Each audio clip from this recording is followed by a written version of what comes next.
Okay, so we got back from the auto parts store and we got our spark plugs, some NGKs.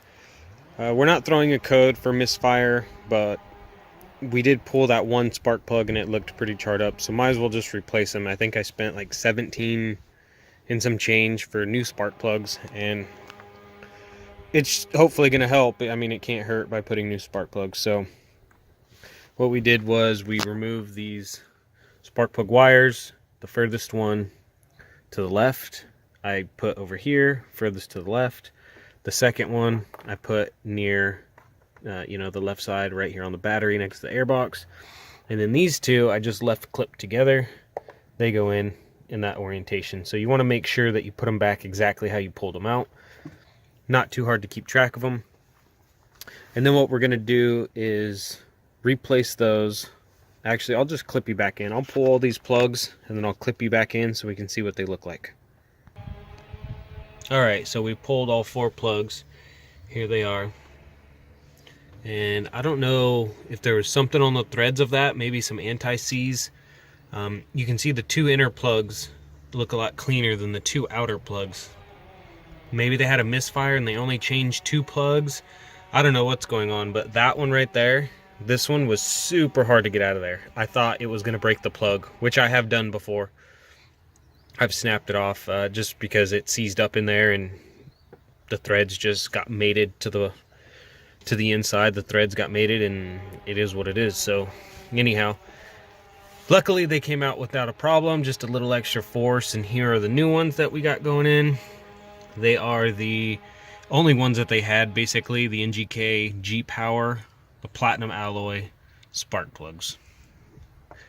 That's all that they had in stock, and we were just going to do this no matter what. So we're going to put these bad boys in and then put the spark plug wires back in top.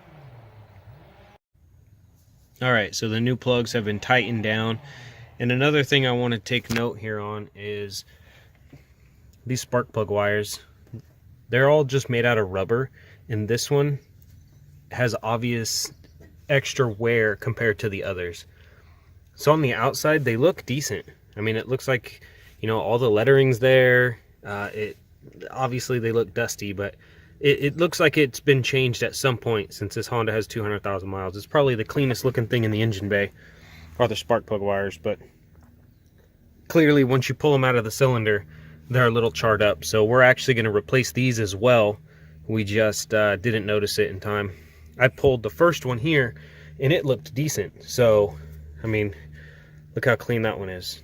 No charring, no burnt marks. The rubber seems to be decent, but it wasn't the case on all cylinders. So actually, almost dropped the phone there. Switch this around to go there, and this one goes here. All right, there we go. So just another thing to be on the lookout for.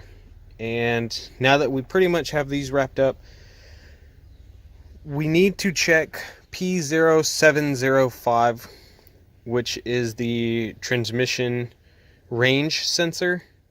So that's going to be the next thing that I look at, trying to get this transmission to shift properly. Definitely don't regret, buying $38 worth of automatic transmission fluid and going ahead and doing a drain and fill, because who knows if it was filled to the proper level, and it was super cheap considering. Another thing I noticed is that, first off, this Freon cap is missing. Shouldn't be too big of a deal, but our reservoir is pretty low. I mean, it's like, has almost nothing in it. And so what I'm going to do, getting another look at this belt that we talked about before. I mean, just running my finger across the top of it, I can feel how dry and frail it is. So I'm not going to drive this car too much further until I get that belt swapped out. So we're going to pick up that belt. We're obviously have to get a valve cover gasket. As you can see, we're leaking quite a bit of oil coming right there. I think it's the valve cover gasket, just because it's not just that corner, it's all the way around. So we're going to clean that up, pop the valve cover, and then we're probably going to paint it while we have it out. I mean, just to make it really pop. So a couple things to look forward to. here in the near future, as well as prepping the car for paint like we did this Honda over here.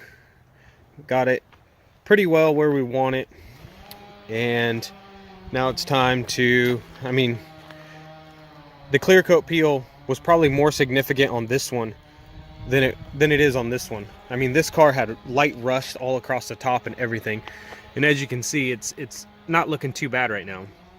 We're still not done, but it's looking pretty good. I like driving it around. This one, on the other hand, we start knocking down some of this clear coat peel, getting it ready for spray. I mean, look at that hood.